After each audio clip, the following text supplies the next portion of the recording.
Fala, filhotes, vocês estão vivos? No vídeo de agora nós vamos falar um pouquinho dessa obra aqui, ó. Theodore Dalrymple, A Ruína Mental dos Novos Bárbaros, do Maurício G. Higg, da Biblioteca Crítica Social, da Realizações, editora Realizações. Esta obra aqui, ó. O livro de Maurício G. Higg narra, a princípio, a formação de um crítico social literário, nascido da prática médica nas enfermarias psiquiátricas da sarjeta inglesa. Theodore Dalrymple, pseudônimo de Anthony Daniels. A seguir, o autor orienta os leitores rumo ao diagnóstico que Dalrymple faz da cultura contemporânea, um mundo moral em ruínas. É uma visão pessimista, pois parece não haver resposta de ordem técnica na resolução dos problemas humanos, e sim um perpétuo exercício em direção ao desenvolvimento do humano via a educação moral, intelectual, artística e espiritual. Trata-se de um empenho continuado da cultura em seu esforço por alcançar altas doses de bondade, beleza e virtude, em face das forças abissais, que arrastam o homem de volta à animalidade latente, puxando para a natural gravidade da pobreza, indigência e brutalidade da espécie. Portanto, as soluções mais eficientes para os dramas humanos não viriam, em princípio, de quaisquer políticas públicas, mas sim do lento caminhar da cultura em direção ao refinamento dos costumes e da moral. O conceito de natureza humana está intimamente associado a uma devida apreciação de realidades que integram a base das relações humanas e o seu psiquismo. A questão sobre a defesa da civilização passa necessariamente por uma investigação das forças implícitas à condição humana. Em Dalrymple, a referência ao barbarismo está conectada a um entendimento que enxerga o mal como uma realidade sempre presente, ou seja, percebe-o como parte real e indissociável da própria natureza humana. O mal não pode ser extirpado definitivamente, mas apenas obstruído e esvaziado por meio de um continuado esforço moral e espiritual. E isso ocorre tanto no âmbito individual quanto no coletivo. Nesse contexto de tensão permanente, a cultura funciona como o principal foco de resistência contra as insistentes investidas da violência humana, quando deixada ao sabor de seus caprichos. Logo, o mal existe e está sempre à espreita. O barbarismo é em boa medida indiferente ao nível técnico e econômico de uma sociedade, pois a sua manifestação não se condiciona à falta de riqueza ou de tecnologia, mas sim à ausência de meios eficazes para o controle dos excessos humanos, os quais tendem à degenerescência, sempre que não refinados pela educação, constrangidos pela moral e regulados pela lei, segundo Maurício G. Higg. Maurício G. Higg é graduado em História pela USP, Universidade de São Paulo, Estadual de São Paulo, e mestre em Ciências da Religião pela Pontifícia Universidade Católica de São Paulo, PUC de São Paulo, com pesquisa sobre a relação entre religião e cultura no universo arcaico. Doutorando em Ciências da Religião pela PUC de São Paulo e pesquisador da pré-história do mundo antigo, é membro do NEMES, grupo de pesquisa em Ciências da Religião da PUC de São Paulo, e mantém um grupo de estudos da obra e do pensamento de René Girard. Escreve e faz traduções em crítica social, história, antropologia, filosofia, exegese bíblica e teologia. As obras de Theodore Dalrymple, editadas pela Realizações, A Vida na Sarjeta, O Círculo Vicioso da Miséria Moral, Nossa Cultura, O que Restou Dela, 26 ensaios sobre a degradação dos valores, Podres de Mimados, As Consequências do Sentimentalismo Tóxico, Em Defesa do Preconceito, A Necessidade de se ter ideias preconcebidas. Os futuros lançamentos de Theodore Dalrymple, não com uma explosão, mas com um suspiro, a política e a cultura do declínio. A nova síndrome de Vick, porque os intelectuais europeus se rendem ao barbarismo. O prazer de pensar e qualquer coisa serve. Galera, eu sou Kik, Léo Struz, Gertrudo Rimmel, Fábio, Thomas Sowell. Eu já falei um pouquinho dessa galera quase toda aqui, né?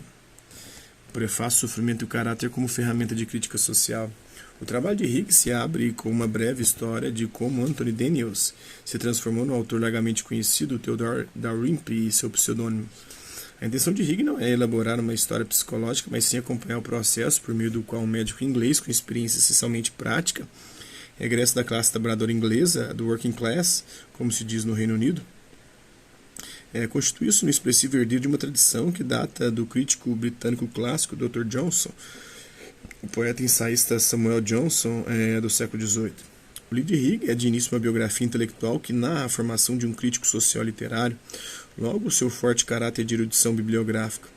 Em meio a Samuel Johnson, T.S. Eliot, dentre outras referências, e a prática médica nas enfermarias psiquiátricas da sarjeta inglesa, nasce Theodore Dalrymple. Higg percebe um fato essencial de como se organiza a escrita de Dalrymple, tanto na forma quanto no conteúdo. O psiquiatra e crítico social não parte de uma simples erudição universitária para pensar o mundo e os homens, mas sim do sofrimento concreto de seus objetos, sejam eles seus pacientes, sejam personagens fictícios ou pessoas comuns, os quais constituem a humanidade de todos nós. Essa marca é um divisor de águas entre uma reflexão burocrática muito comum em nossas universidades e revistas acadêmicas e o modo de reflexão de Dalrymple. Fosse ele um Nietzscheano, poderíamos dizer que escreve com sangue. Partindo do sofrimento como marca humana estruturante e recusando os modismos redentores da moderna ciência humana, preferindo a companhia de William Shakespeare ao psicologismo social simplista da política britânica das últimas décadas, o Dalrymple opta por dialogar com uma tradição que pensa o humano como uma natureza em contínuo descompasso e sem repouso, que tem na consciência desse fato sua verdadeira grandiosidade, não a negação dele. Por conseguinte, Dalrymple está mais próximo de Edmund Burke do que de Jean-Jacques Rousseau, ambos do século XVIII. Se o percurso que faz Higg tem como ponto de partida uma espécie de biografia intelectual, para se dedicar na sequência de seu livro a uma análise dos principais temas que preocupam Dalrymple em sua obra de crítica social, nosso historiador não poderia dar curso às suas intuições interpretativas de forma mais bem acabada do que se dedicar a entender a análise de Dalrymple acerca da infelicidade e da expressão no mundo contemporâneo. Nesse movimento, Higg narra o diagnóstico que Dalrymple faz da cultura contemporânea, um mundo moral em ruínas. Bora à la introdução. O que torna grande o pensamento de Theodor Dalrymple creio que ele desaprovaria uma atribuição direta de grandeza ao seu pensamento, não em virtude de uma suposta sobriedade intelectual, tampouco por afetação de modéstia, mas em razão de um reconhecimento. Suas mais caras referências literárias e intelectuais, talvez ele dissesse grande é o pensamento daqueles em cujos ombros eu pude vislumbrar os largos horizontes e os profundos vales da existência. Certamente ele diria, como de fato disse, grande foi o Dr. Johnson, que veio entre 1709 e 1774. Se o crítico literário, ensaísta, poeta, editor, biógrafo e dicionarista Samuel Johnson foi grande aos olhos de Dalrymple, seria o caso então de perguntar, haveria um pouco do Dr. Johnson em Dr. Dalrymple? Penso que haveria mais do que um pouco. Ambos dividem um mesmo temperamento generoso e a mesma vocação para investigar as profundezas e as contradições da existência humana. Ambos são divertidos e moralmente sérios, perspicazes e cultos, conservadores e inovadores, experientes e sensíveis. Na verdade, o que se nota é uma extensa tradição de pensamento que percorre os séculos e que tem Samuel Johnson e Theodor Dalrymple, dentre muitos outros, investigadores natos da alma humana. Este trabalho tem um objetivo central, analisar os principais temas em Dalrymple à luz de uma antropologia que o próprio Dalrymple nos sugere. Esse médico psiquiatra inglês, autor de dezenas de livros, suscita a reflexão de temas variados, os quais versam sobre as contradições e misérias da sociedade moderna e pós-moderna. Trata-se de um escritor culto, sagaz, multitemático. Ele conduz o seu leitor à contemplação de um amplo espectro de questões controversas e muitas vezes insolúveis. Todavia, por trás da pluralidade dos temas e das discussões, creio que existe a possibilidade de vislumbrar certa unidade antropológica e filosófica no pensamento de Dalrymple. Não que seja uma unidade teoricamente fundamentada em princípios racionalmente deduzidos, muito longe disso.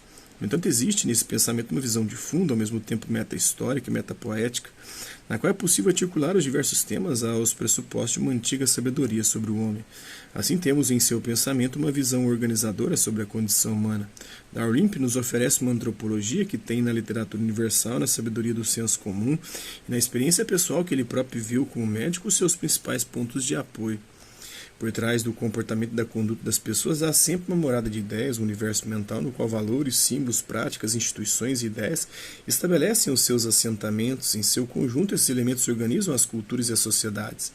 Dalrymple visa justamente penetrar na organização ou desorganização desse mundo ou desse universo mental mediante critérios antropológicos e historicamente válidos. Portanto, seu pensamento realmente sugere uma antropologia, ainda que esta seja independente dos parâmetros epistemológicos da disciplina. A antropologia de Dalrymple não se fundamenta na ciência, mas na literatura e na experiência concreta de sua vida como médico. Então é isso aí. Esse é um trecho dessa obra. Espero que vocês tenham gostado do vídeo. Quem curtiu, dá um like, quem não curtiu, dá um dislike, estressar pelo conteúdo do canal. Só se inscrever, ativar o sininho, guardar os próximos vídeos, as próximas notificações. Deixe também seus comentários dizendo o que você tem achado dos vídeos, sugestões de temas e assuntos para serem abordados em vezes posteriores e colabore com o nosso canal, compartilhe os nossos vídeos e ajude-nos a chegar ao maior número de pessoas possíveis. Gostaria de agradecer aos mais de 4.000 inscritos no nosso canal. Agradecer também aqueles garotos por conta de conteúdo passa por aqui, deixando a sua visualização, seu like, seu dislike, seus comentários. E aqueles que compartilham o nosso vídeo, compartilham o nosso canal, seja aqui nas plataformas do YouTube e outras redes sociais. No mais, é isso aí. Hasta la vista, babes, e até a próxima.